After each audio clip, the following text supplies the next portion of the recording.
location in the Quran is Madian. God explains that Moses escaped from the Pharaoh and fled to Madian before he was chosen as a messenger.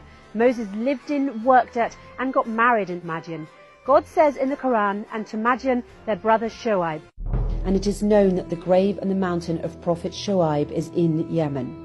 This establishes that Madian is located in Yemen, not in Saudi or northern Hijaz, as it is thought to be in some history books. Madian also has the Mosque of Prophet Shoaib, which is located in the middle of Oslat al-Manar, on the line connecting Sa'na in the provinces of Ab and Taz in Yemen. The language in which Moses used to communicate with the people of Madian further strengthens the argument that Madian is located in Yemen. The Quran describes how Moses was able to speak at length with the people of Madian without a translator. Refer to the conversation as cited in the Quran. As soon as Moses reached the well in Madian, exhausted from his journey, he was taken by a scene. At this well, men were gathering, and all their focus was on giving water to their sheep and cattle. Two girls were standing modestly on the side, unable to compete with the men to get water for their sheep.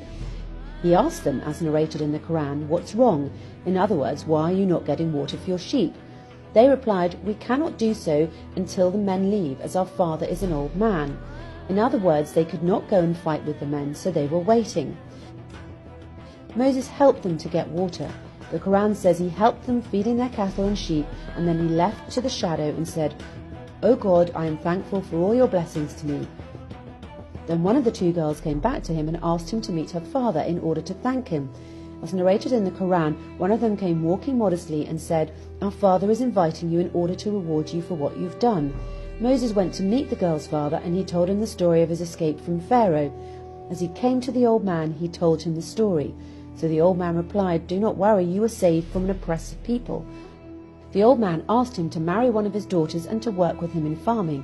"I want you to marry one of my daughters," to the end of the verse.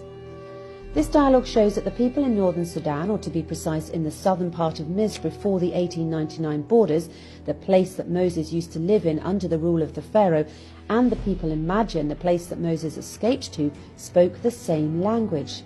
The language they spoke is the southern Arabian language that is known to linguists as the Himyarian language. This southern Arabian language was both the language of Yemen and Abyssinia, and is also referred to as the Gears language. If anything, this explains why Moses fled from northern Sudan to Madian or Yemen, a place which shared a common language. It's important to understand here that the Arabian language can be classified into the southern Arabian language and the northern Arabian language. The southern Arabian language, or the Himyarian language, which belongs to the south, the southern part of Misr like the northern Sudan and Abyssinian highlands, the southern part Arabian peninsula like Yemen, while the northern Arabian language, al-Fusa, as the linguists call it, belongs to the northern part of the Arabian peninsula, which is currently known as Saudi Arabia. Both languages share similar origins, and people speaking either language could perfectly understand one another. Now we agree that Moses was born and raised at the southern part of Misr and spoke the language of its people, the same language the Pharaoh and Israelites spoke. The Quran says, "And we never sent a messenger except by the tongue of his people, so he can illustrate to them the right, so God can guide whom he wants. He is the most wise." If we dig deeper into the origins of the Israelites in Misr, we ought to read the story of Joseph, the son of the prophet Jacob and the father of the Israelites. We all know that Joseph was thrown in the well by his brothers and was brought into Misr as a slave. It is clearly stated in the Quran that the man who bought him from Misr paid in the dirham, the currency used by the people in this part of Misr.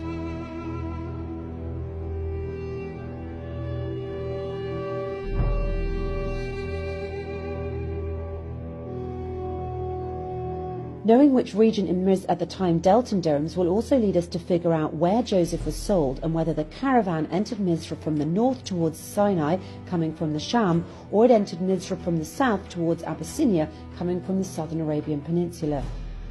The region that used the dirham at that time was the southern area of the Arabian Peninsula referred to now as Yemen.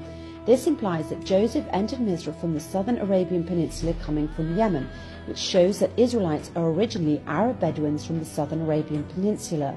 It is worth noting here that the dirham was also used in Abyssinia all the way up to northern Sudan.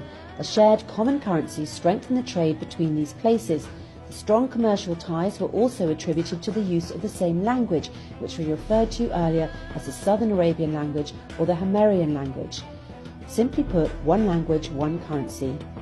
Had Joseph been living in Sham and sold in northern Egypt, the buyer would not have paid for him in dirhams, as this was not the currency used in northern Egypt or in Sham. Nevertheless, it is a common misconception that Joseph, his parents and his brothers arrived from Sham to Egypt, indicating that the origins of the Israelites are from Sham. The Quran says on the tongue of Joseph, and he got them from the Bedouin area. It's impossible that the people in Egypt would refer to the people in Sham as Bedouins, because Bedouins were the inhabitants of the Arabian Peninsula at that time.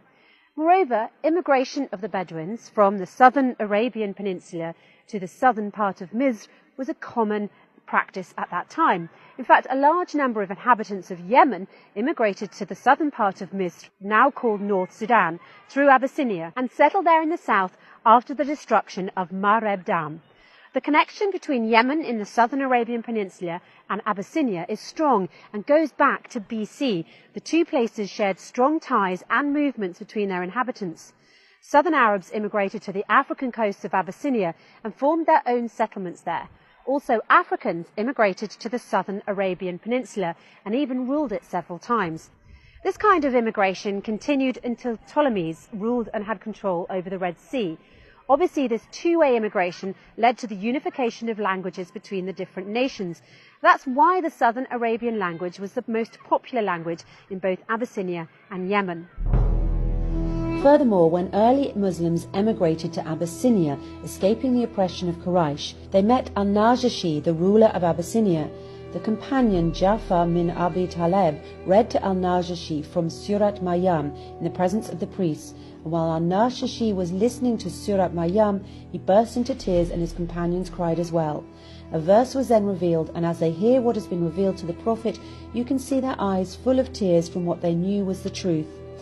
The key question here is, how did al-Najashi and the priests understand the language of the Quran when they were speaking Abyssinian, while Ja'far was speaking the Northern Arabian language? This proves to you that the language of Abyssinia at that time was the same language being used in the Southern Arabian Peninsula, Yemen, and that the Northern and Southern Arabian languages share the same origins, and that, as mentioned earlier, the people who speak both languages can understand one another. In summary, southern Misr, now northern Sudan, as known in ancient times, shared the same language with the people of Abyssinia and those of the southern Arabian Peninsula, Yemen. This language is the Southern Arabian language. Also, the dirham is the currency of the southern Arabian Peninsula, all the way to Abyssinia through the east and north of Sudan. We can now understand that the immigration of Bedouins from the southern Arabian Peninsula to southern Misr was a common practice at that time, and not limited to the Israelites when Joseph welcomed his brothers and parents into Misr. All this proves that Moses spoke the same language of the Pharaoh, and that the escape of Moses from the Pharaoh in northern Sudan to the south in Madian, Yemen, makes perfect sense. To take this one step further, based on the previous premise, mainly that Abyssinia, Yemen and northern Sudan shared the same language, as well as scientific proof that the first Homo sapien was discovered inside this triangle, specifically in Abyssinia, where the first civilization in the world was located, it shows that the first language humans used was this Southern Arabian language. In a nutshell, the Southern Arabian language is the oldest and first language for humans to know, and it is the origin of all other languages. The Southern Arabian language, or the Himyarian language, continued to spread from Yemen and Abyssinia through immigration to eastern and northern Sudan. And the Ge'ez language, or the Old Southern Arabian language, evolved after this into three sub-languages: the Amharic language, Ethiopian, and the Tigrinya, Eritrea, and Takrit, eastern and northern Sudan.